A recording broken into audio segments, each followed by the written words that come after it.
বলে দেখা যায় যে হার্টের প্রবলেম হয়, হার্ট অ্যাটাক, ব্রেন স্ট্রোক, পরে কিডনি বিকল হয়ে যায়, দুর্বল হয়ে যায়, পায়ে ঘা হয়ে পা পচে যায়, পা কেটে ফেলার মতন বিভিন্ন রকম জটিলতা হওয়ার সম্ভাবনা থাকে। কিন্তু ভয় পাওয়ার কিছু নেই, ডায়াবেটিস নিয়ে ঘাবড়ানোর মতো কোনো কিছুই নেই।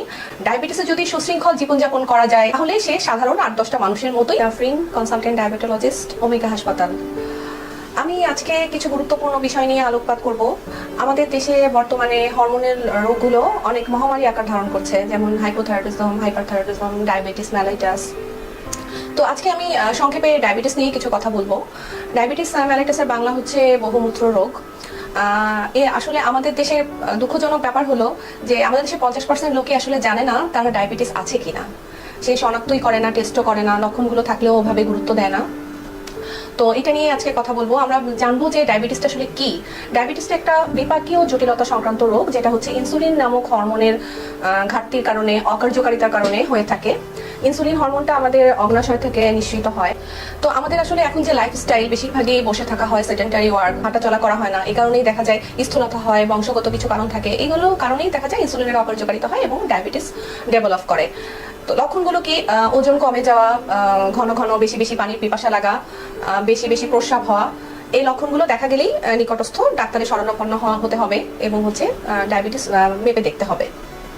জটিলতা এড়ানোর জন্য আমাদেরকে অবশ্যই এটা গুরুত্ব দিতে হবে, কারণ ডায়াবেটিসের জটিলতাগুলো কি কি? ডায়াবেটিসের জটিলতাগুলো, ডায়াবেটিস যদি আমরা আনকন্ট্রোল হয়ে যায় আমাদের, তাহলে দেখা যায় যে হার্টের প্রবলেম হয়, হার্ট অ্যাটাক, ব্রেন স্ট্রোক, তারপরে কিডনি বিকল হয়ে যায়, দুর্বল হয়ে যায়, পায়ে ঘা হয়ে পা পচে যায়, পা কেটে ফেলার মতন বিভিন্ন রকম জটিলতা হওয়ার সম্ভাবনা থাকে। কিন্তু ভয় পাওয়ার কিছু নেই।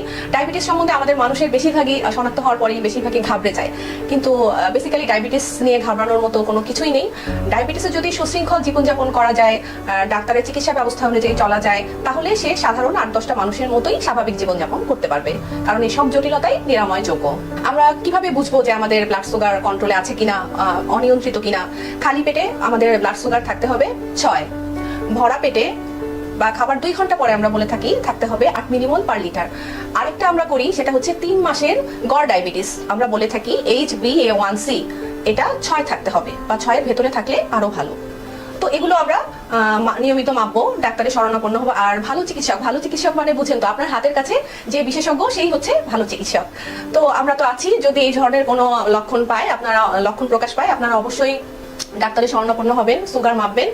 আর আমরা বলে থাকি যে 4D মেনটেন করার জন্য, ডায়াবেটিস প্রতিরোধের জন্য, ফার্স্ট ডি হচ্ছে ডিসিপ্লিন, সুশৃঙ্খল জীবনযাপন, সেকেন্ড ডি হচ্ছে ডায়েট, সুষম খাদ্য, থার্ড ডি হচ্ছে ড্রিম, মানে আপনাকে ডেফিনেটলি 6 ঘন্টা ঘুমাতে হবে। 6 ঘন্টা না ঘুমালেই আপনার ব্লাড সুগার নিয়ন্ত্রণটা অনেকটাই অসম্ভব হয়ে পড়ে।